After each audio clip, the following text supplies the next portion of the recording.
నమస్తే, welcome to Leo. మొత్తానికి Chiranjeevi 157 cinema ఎవరితో అనేది తేలిపోయింది. అనిల్ రావిపూడితో. అది కూడా దాంట్లో వచ్చిన ట్విస్ట్ ఉంది. దాంతోపాటు 158 మూవీలో హీరోయిన్ ఎవరు అనేది కూడా తేలిపోయింది. అయితే దీని గురించి మనతో మాట్లాడడానికి సీనియర్ జర్నలిస్ట్ హేమసుందర్ గారు ఉన్నారు. వారిని అడిగి తెలుసుకుందాం. సార్ నమస్తే. నమస్తే అండి. సార్, చిరంజీవి గారి మూవీస్ ఇప్పుడు బ్యాక్ టు బ్యాక్ రాబోతున్నాయి. నిజం కుర్ర హీరోలు కూడా ఇన్ని సినిమాలు లైన్లో పెట్టుకోలేము. అయితే రాబోతున్నటువంటి ఒక 157 సినిమా విశేషాలు ఏంటి, తర్వాత 158 సినిమాలో ఉన్న విశేషం ఏంటంటే ఏం చెప్తారు? ఇప్పుడు అనిల్ రావిపూడి గారితో సినిమా సంక్రాంతికి వస్తున్న తర్వాత సంక్రాంతి అల్లుడు అనుకోండి. మనం 157 అంటే మళ్ళీ జనాలకి అంకెలు కూడా గుర్తుపెట్టుకోవడం కష్టం. సంక్రాంతికి వస్తున్న సినిమా సంక్రాంతికి వచ్చింది, మంచి హిట్ అయింది. సంక్రాంతి అల్లుడు కూడా సంక్రాంతికి రాబోతుంది. జనవరి 9 అనుకుని వాళ్ళు ప్లాన్ చేసుకుంటున్నారు. ఈ సమ్మర్లో ప్రారంభం కాబోతుంది. విశ్వంబర్ అనేది సోషియో ఫాంటసీ మూవీ, మరి వశిష్ఠ డైరెక్షన్లో వస్తున్న ఆ సినిమా అయితే రేపు త్వరలో రిలీజ్ కాబోతుంది. ఇక ఆ సినిమా అప్డేట్స్ అనేవి త్వరగా రాబోతున్నాయి కూడా. సినిమా రిలీజ్కి ముందు ఒక్కొక్కటి అప్డేట్ వస్తూ ఉంటాయి. ఆ సినిమా కాకుండా 2 సినిమాలు కమిట్ అయ్యారు. అందులోనే మీరు అడిగేది 157 సంక్రాంతి అల్లుడు. అయితే గతంలో మంచి దొంగ, నల్లంచు తెల్లచీర నవల అనుకుంటుంది, మంచి దొంగ సినిమాగా వచ్చింది. యండమూరి గారు రాసిన నవల. అందులో కూడా డ్యూయల్ రోల్ ఉంటుంది. ఇప్పుడు ఈ సినిమాలో కూడా డ్యూయల్ రోల్ ఉందని ఒక సమాచారం.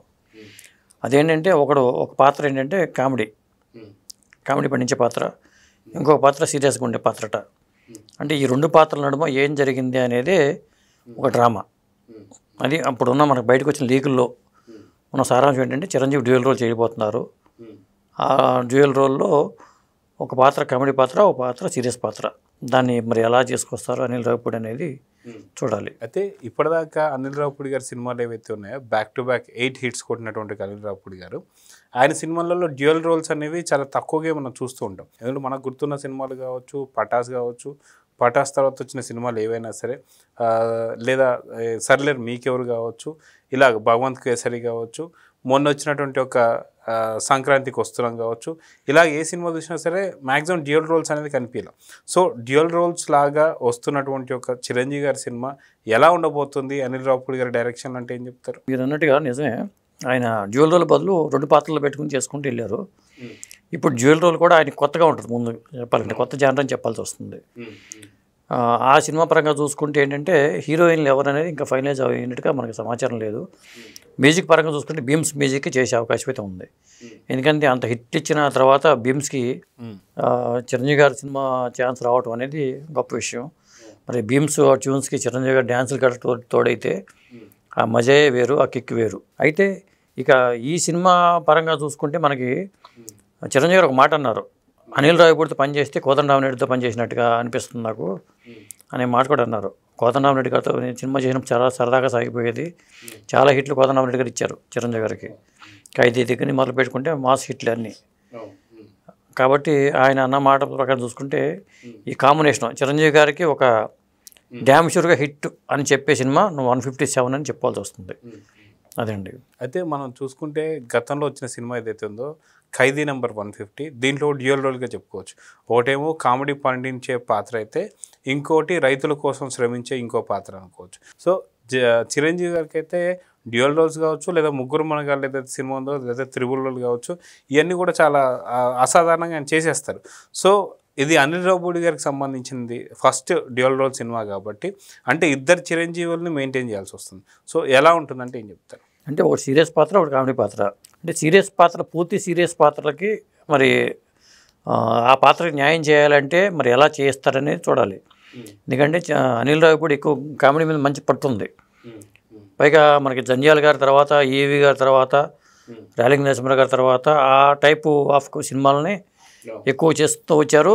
ఆయనకు నాడి పట్టారు దాన్ని. కామెడీ పట్టు బాగా దొరికింది ఆయనకి. చిరంజీవి గారు కూడా కామెడీ ఇస్తే ఎలా పండిస్తారు మనం చాలా సినిమాల్లో చూసాము. మరి గ్యాంగ్ లీడర్లో సీరియస్గా సాగే పాత్ర అయినా కానీ అక్కడ సరదాగా బామ్మని ఆట పట్టించే ఉంటుంది, పట్టించే సన్నివేశాలు కానీ, శంకర్ దాదా ఎంబీబీఎస్లో ఆ సన్నివేశాలు కానీ ఇలా చూసుకుంటే బావగారు బాగున్నారు కానీ, మరి బ్రహ్మానందంతో దానికి తగ్గట్టుగా బ్రహ్మానందం కూడా ఉంటే ఇక ఆ మజాయే వేరు. ఫ్రిడ్జ్లో శవంతో ఆడుకున్నట్టుగానే ఉంటుంది. కాబట్టి ఒక అనిల్ రావిపూడి చిరంజీవి గారి సినిమా అంటేనే ఒక అంచనాలు వచ్చేసింది. డ్యామ్ షూర్గా హిట్ అనేది కాంబినేషను. ఇక దాని తర్వాత 158 అది చిరంజీవి గారితో పాటు బాలీవుడ్ హీరోయిన్ రాణి ముఖర్జీ ఇందులో ఉండబోతుందనే సమాచారం. దీనికి చిరంజీవి గారికి దాదాపు ఒకే చెప్పేశారనేది మనకు వినిపిస్తున్నమాట. రాణి ముఖర్జీ నుంచి ఇంకా గ్రీన్ సిగ్నల్ రావాలి. అంటే కుచి కుచి వాత ఇలాంటి పెద్ద పెద్ద హిట్లు మనకు చాలా ఉన్నాయి. ఆ తర్వాత అసలు ఆ అమ్మాయికి మరి తెలుగులో కూడా అసలు చేయలేదు. అమ్మాయి బాలీవుడ్లో వెళ్ళింది ఒక సెకండ్లో. కాజోలు, ప్రీతి జింట, వాళ్ళతో పాటు రాణి ముఖర్జీ అంటే డ్రీమ్ గర్ల్, హేమమాలిని గారు లాగానే ఆ పేరు తెచ్చుకున్న నటి అని చెప్పొచ్చు. ఆ అమ్మాయికి తెలుగు అవకాశం వస్తే మాత్రం ఖచ్చితంగా తెలుగు ఆడియన్స్కి అంటే బహుశా నేను అనుకోవడం మరీ యంగ్ పేరు కాకుండా ఉండే జంటగా ఆ అమ్మాయిని తీసుకున్నారని మనకు వస్తున్న సమాచారం.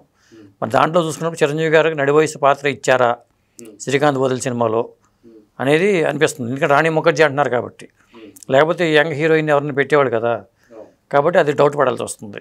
అయితే శ్రీకాంత్ ఓదెల సినిమా ఏదైతే ఉందో గతంలో మనం చూసుకుంటే దసరా సినిమా రిలీజ్ అయింది. అది కంప్లీట్గా తెలంగాణ మాస్ సినిమా కింద చెప్పుకోవచ్చు. సో ఈసారి శ్రీకాంత్ ఓదెల గారి దగ్గర నుంచి వచ్చే సినిమాని ఎలా ఎక్స్పెక్ట్ చేయొచ్చు అంటే ఏం చెప్తారు? అంటే నేను అనుకోవటం చిరంజీవి గారితో పాటు ఇంకో హీరో ఉండే అవకాశం ఉందనుకుంటున్నాను నేను. ఎందుకంటే చిరంజీవి గారు యంగ్ పేరుగా వీళ్ళు లేరు కాబట్టి, అంటే డ్యూయల్ రోల్కి అవకాశం లేదు. మళ్ళీ డ్యూయల్ రోల్ చేసిన వెంటనే డ్యూయల్ రోల్ చేస్తారు నేను అనుకోవట్లా. అందుకని ఒక యంగ్ హీరో, ఇంకొక యంగ్ హీరోయిన్ ఉండే అవకాశం అయితే ఉంది. అది దసరా లాంటి మరి మాస్ సినిమా తీసిన డైరెక్టర్ శ్రీకాంత్ ఓదెల ఒక మంచి అవకాశం అది. కాకపోతే ఈ సినిమా కంప్లీట్ అయిన తర్వాత అది సంక్రాంతి రిలీజ్ అవుతుంది కాబట్టి అనిల్ రావిపూడి సినిమా మరి ఎప్పుడు స్టార్ట్ అవుతుంది, ప్యారలల్గా చేస్తారా? ఎందుకంటే సమ్మర్లో జూన్లోనే ఇప్పుడు సెట్స్ మీదకి వెళ్ళబోతుంది అనిల్ రావిపూడి సినిమా. మరి 158 ఎప్పుడు సెట్స్ మీదకి వెళ్తుంది? ఒక టాకీపా షూటింగ్ కంప్లీట్ అయిపోయిన తర్వాత వెంటనే సెట్ మీదకి వెళ్ళిపోతుందా అనేది తెలియదు. కానీ మొత్తానికైతే ఈ 2 సినిమాలు అయితే పక్కా కన్ఫర్మ్. వాట్ నెక్స్ట్ అంటే ఇక ఆ తర్వాత మనం చెప్పలేము. సో చూద్దాం సార్. మొత్తానికి 157 అదేవిధంగా 158 2 మూవీకి సంబంధించి అయితే ఒక అప్డేట్ అయితే వచ్చేసింది. సో చూద్దాం ఏం జరగబోతుంది. నమస్తే.